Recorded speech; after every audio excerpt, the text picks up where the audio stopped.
in attempting to respond to some of the issues, let me say firstly, I am the acting president of the party, Tshabangu, together with the leadership that remains, which was elected by the owners of the party at the Gweru Congress.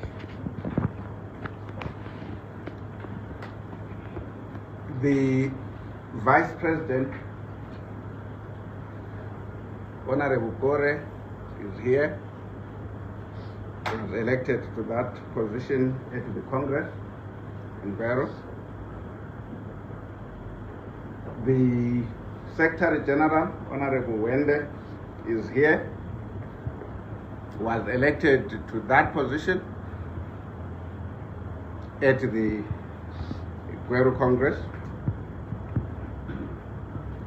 The rest of the leadership you see here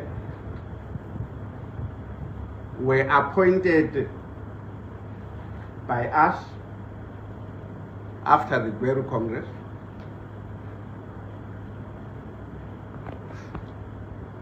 Honorable Rizai, Honorable Matimure, Honorable Mateu, Honorable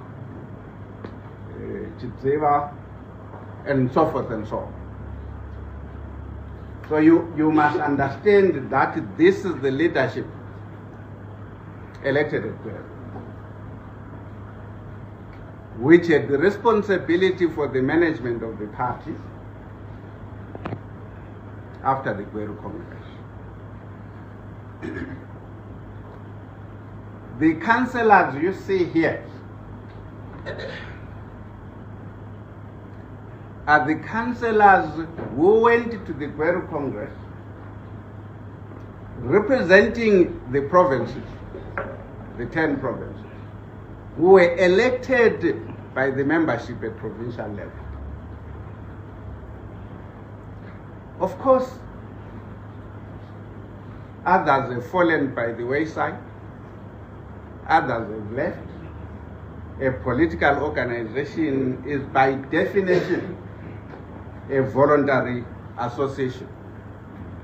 Those who leave are replaced by those who remain. That's in the nature of all organizations. It's not necessary for us to detail how many, the numbers. They are here, you can see them, take pictures. They were there in Gweru.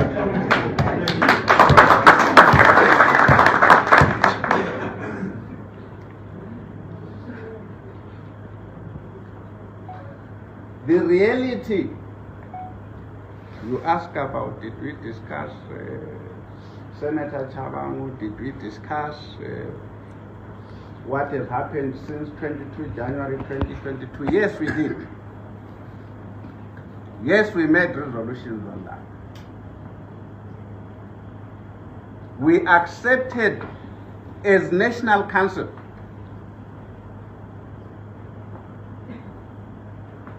that we slept on duty. We accepted that the confidence of the owners of the party in Gweru was reposed in us as a collective.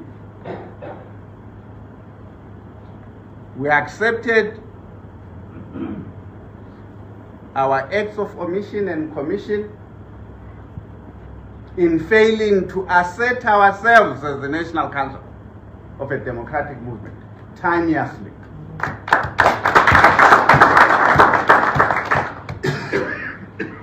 But they say better late than never.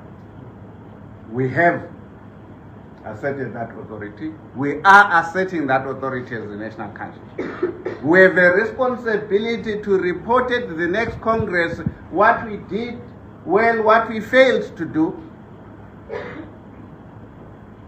And for the owners of the party at that Congress to decide whether they still trust any one of us to continue to repose any confidence in us, or to select from among themselves a different leadership. Our main task, as things stand now, is not only to evaluate the state of the party, to rebuild the party, its organs and its structures, but also as council to take full control of the party in its relationship with the members, in its relationship with the state and state institutions.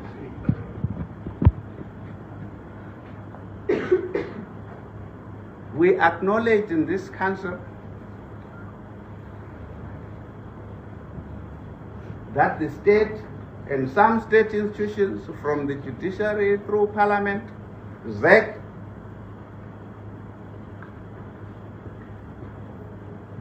you have recognized the signature of Senator Tshabangu as the signature representing the party. We acknowledge that, contrary to what some of us have said in the past, that we didn't know Senator Tshabangu. We did. He was a member of this body.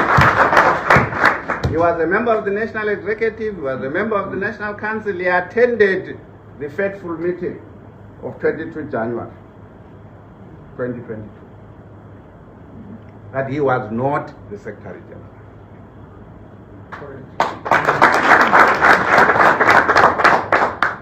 He assumed that position under strategic ambiguity.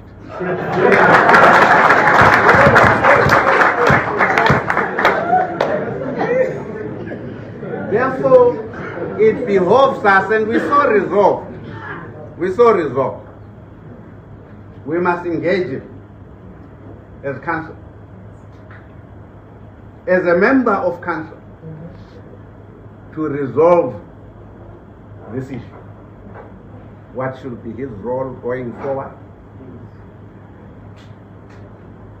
We further resolved to engage the state and state institutions with a view to regaining full control of the party, for the state institutions to recognize that decisions of this party are made by this body and communicated by persons authorized by this body.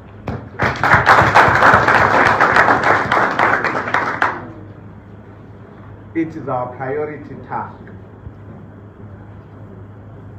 Whether we succeed or not remains to be seen, but it is our task.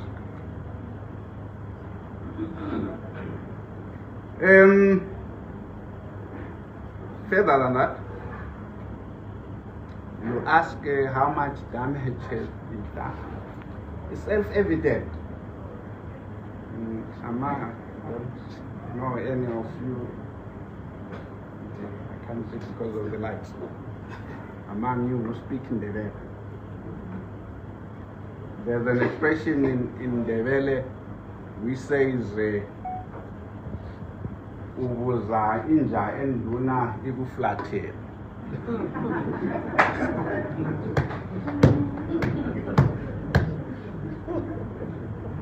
You don't have to ask, it is there, you can see. The damage is there. But the biggest damage is how far back this period has taken us in the struggle for a democratic alternative in the country. It will be years and years before we can restore the agenda that the opposition is a democratic alternative to ZANU-PF. That it is the antithesis of ZANU-PF. not just in terms of what we say, but also in terms of what we do. Our competitive advantage in electoral terms relates to who we are as agents of democratic change.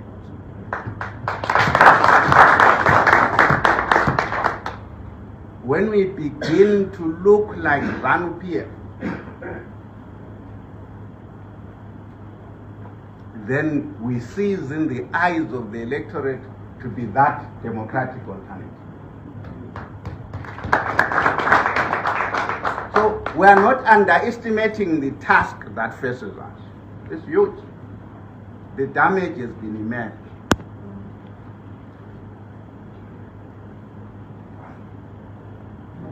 But this council has made a call to arms. Whatever it takes, at the very least, we must be understood, we must be seen to be the democratic alternative, the party which will ensure that the ideals of the liberation struggle on freedom, on liberty, on respect of human rights.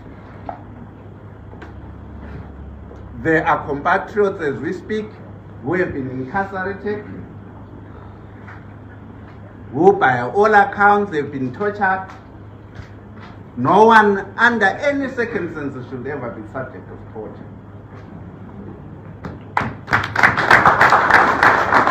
We may differ with them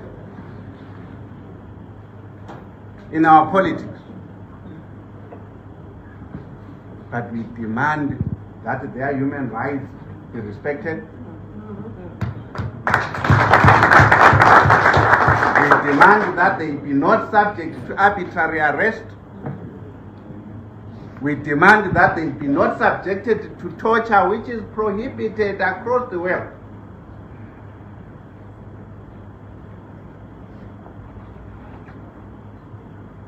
You don't have to be our friend, you don't have to be our political ally to be entitled to enjoy those freedoms. We stand firm on it.